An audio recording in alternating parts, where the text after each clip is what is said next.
Annie and Gretchen from Donuts and Pie Fitness. And we could not be more excited. What's going on over there? Yeah. We could not be more excited to be with Keli today. Gretchen lined this up, and go ahead, Gretchen. You know Keli. So Keli Roberts, we're so lucky to have you here today. She's originally from Australia.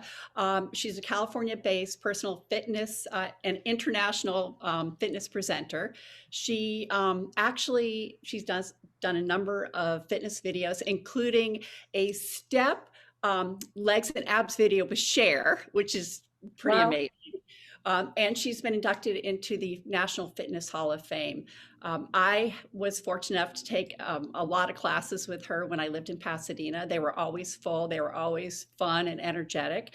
And now actually everybody has the opportunity to take classes with her because she's offering virtual personal training and health coaching and actually online workouts. So if I'm correct, anybody that has a computer can get on and take a class with you, which will be really fun. So I know from a lot of from the class I've taken with you that you empower, you don't just teach your active aging clients. So will you share some of your training strategies to address the specific needs and concerns of the over 50 client that you have? I think the over 50 client, especially the over 50 female, because I train both men and women, but I think for the over 50 female especially, you need to be maintaining your strength or trying to gain strength or gaining muscle, because you lose 2.5% of your muscle mass every decade. You really start to lose muscle. And so if you're not gaining muscle, you're losing muscle. That whole myth of women getting bulky is just nonsense. And if you're not gaining muscle, you're losing muscle. If you're losing muscle, your metabolism is slowing down.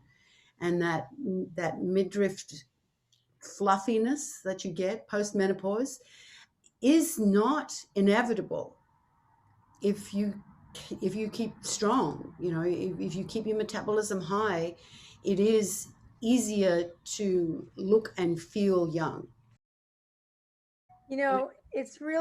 I love that you say this. This tends to be a theme, not a theme, but we hear this more and more. And I think it's because more and more of us that have actually gone through it are experiencing it. Instead of just hearing it from doctors or this person or that person, we're experiencing it. And so that's really great that you can validate that it's not an inevitable thing and it's in your hands. You've been in this industry since 1986, which is just tremendous. And I'm wondering, what kind of changes have you seen in the fitness industry, especially for people over 50? If there's trends that, especially if there's trends that you think are here to stay. Well, again, strength training is here to stay. And I think that is a trend for people over 50. And I see that now compared to what we were doing with older adults, back in the 80s and early 90s. We were like, oh, that you should lift very light weights and pick up those 3 and 5 pound dumbbells. And now we're saying, no, pick up the 10 and 12 and 15 pound dumbbells, lift heavier, you'll be stronger. So there's much deeper understanding now of what the older adult can do. I think, previously back in the 80s, we weren't really working with this population. They've grown up in the fitness industry. And they've come through, along with me. I'm one of them. And so I see this population as women and men, but especially with women who've grown up in group fitness and they've moved into, into their older years and they've been active their whole life.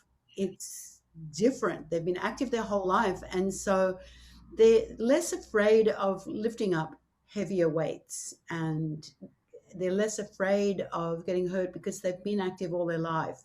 Whereas back in the 80s, that older population really wasn't working out. And if they were working out, it was with little tiny baby paperweights.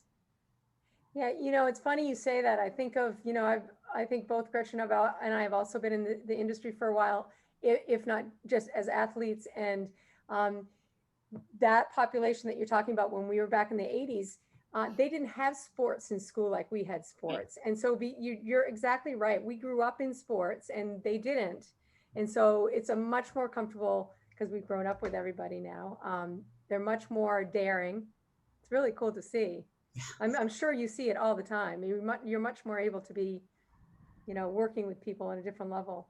Yeah, well, the population I most commonly work with is an older population, Hmm. and they've grown up with me. Yeah. And I've grown up with them. I'm working with women between the ages of I think my youngest client is 50 and my oldest client is 95. Hmm. So I'm working with that real span of ages, but I'm not really working with younger people these days. Mostly us older adults, and I love it because the older adult is so motivated, so motivated. Yeah. They And really want to work. we expect to stay healthy and fit and active forever. So that makes perfect sense. Yeah. Okay, so I'm going to ask you, Keli, the question we ask everybody. And what is your advice for aging enthusiastically? Aging enthusiastically, oh gosh, I think to age enthusiastically is to stay engaged in your life and to stay engaged with everything that you do, and to have interests that being active actually feed. Like if you play golf, or if you do recreational cycling, or you play a sport of tennis, let your fitness feed that activity so that you get better at it, so your fitness goes beyond just looking better. It's functioning better, it's having an interest. So I think staying interested in things that is fed by your fitness is really important. That's really good. That makes a lot of sense. So, anyways, Keli, thanks so much for joining us today. And we will, at the end of this video, we'll have all the information so everybody watching this can find your website, your Instagram, Wonderful. and get a hold of you. So, thanks Thank you so so much. much. No, thank you for having me as a guest. It was great. I'm glad we could figure out a time. Yeah, me too. And I hope to see you sometime. We'll figure That'd out be either great. cycling class or something. That'd be Yeah. good. And we'll get Yeah. everybody Monday, to Wednesday, follow, to Friday. go ahead and go on Donuts and Pie Fitness and follow us and like Yeah, us and cool. share us and all Yeah. of that, all of those cool things. Yeah, Great. send me the links to the show and I will share it on across all my social media. Absolutely. Thanks, Keli. Okay, Thank you thanks, so much, Kristen. Kelly. It was really nice to meet you. Nice to meet you too. All right.